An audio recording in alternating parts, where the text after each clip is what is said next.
Bom dia, galera. Caceteiro 2, se inscreve no meu canal, aciona o sininho, deixa o like. Falou. Vou mostrar agora pra vocês aqui, ó. Aqui tem casca de emborana, de cheiro.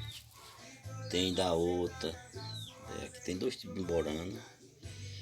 Tem, acho que é jiqui, uma coisa assim.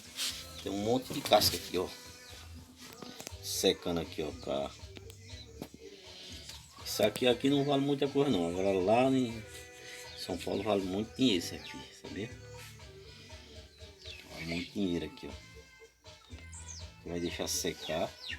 Eu acho que eu vou pegar umas pra mim logo, que é pra fazer uma temperada em casa, que eu vou levar bastante cachaça pra lá. Então eu vou fazer isso aí, galera. Deixei ela secar bem secadinha antes de eu ir, vou levar umas pra mim. E acho que não sei se meu pai vende isso aqui. Deve vender, porque ele tá secando, né? Olha o tanto. Dá quase um saco aqui, ó. Espadinha aí põe pra secar. Se tiver sequinha, é emborana. Tem dois tipos aqui. É de cheiro. Tem outra aqui que eu não sei qual que é. Tem várias.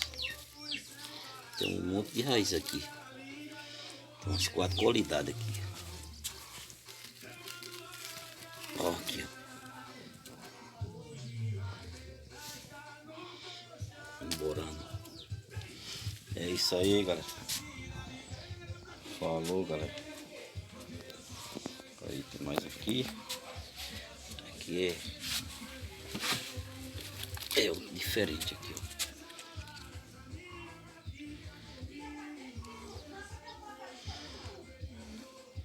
Isso aqui parece que é tipi. Ou é jiqui, uma coisa assim. É, galera. Falou, galera. É nóis. Falou aí.